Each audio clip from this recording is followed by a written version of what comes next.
Okay, so as everyone probably knows, Breaking Dawn Part 1 came out today, November 18th. I was gonna go see it at midnight, but all the showings were sold out, and I was kind of tired, and nobody wanted to go with me. So I decided today to go see it by myself, and it was definitely worth it. I saw it at a pretty big movie theater, and it was insanely packed, let me say, first of all. I get there, and there are people everywhere, and I'm like, well, this has got to be for Twilight, right? It was.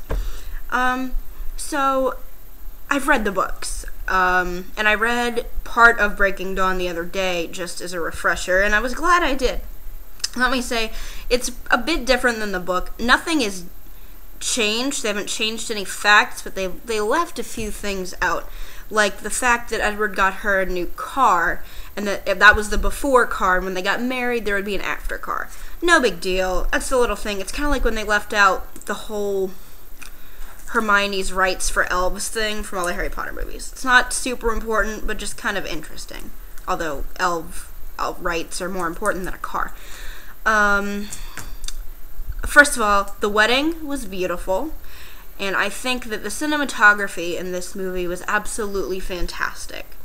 And Kristen Stewart, as much as I hate to say it, has really grown as an actress, and she's a lot less awful. Like, I think her performance was good. It's, don't get me wrong, she doesn't need an Oscar or anything, but she was good. Now, Taylor Lautner, in the first 5 seconds of the movie, his shirt just comes off, so of course that's always good. So that got my attention right away. The theater was packed. There were people giggling behind me, and for once it didn't bother me because they were saying things that were hilarious.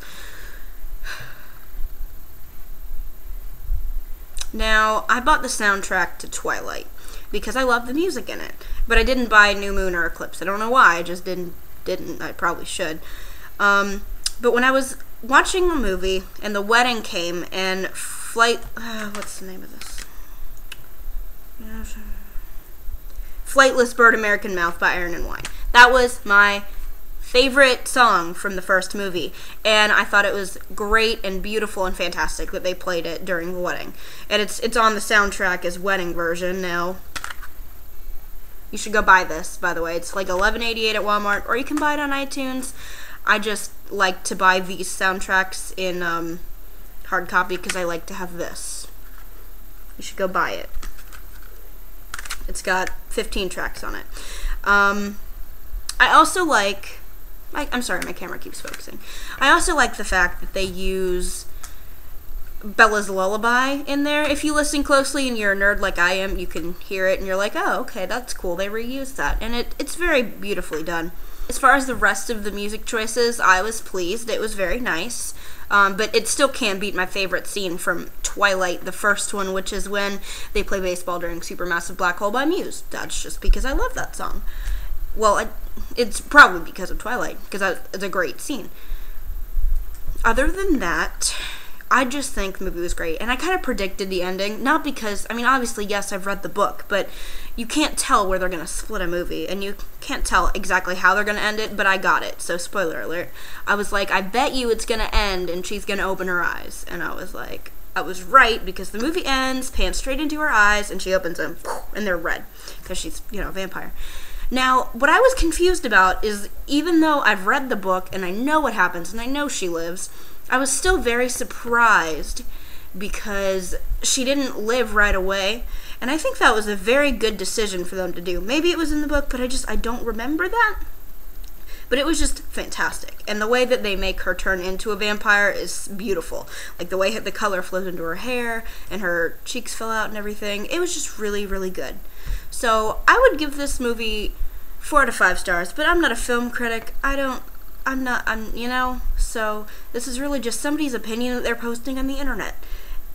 And you probably should take it with a grain of salt. But in my opinion, it was a very good movie. So you should go see it. It's out in theaters now, across America, and you should buy the soundtrack. And you should read the book if you haven't, because it's really great. Oh, and one more thing that I thought was really funny was that Stephenie Meyer, she had a cameo in Twilight. Maybe she was in the other two, but I don't remember. I know she was in the first one. She has a cameo, and she shows up, and she's in the wedding, because they're panning over people who are at the wedding in the audience, or whatever you call it, a wedding. And she's standing there, and, you know, I guess you'd have to know what she looks like in order to pick that out, but I guess that's just for us nerds over here. Well, if you liked my review, just let me know. If you think I should stop doing this and never do this again, just let me know. Thank you for taking the time to watch, if you did, and if you didn't, then this doesn't apply to you.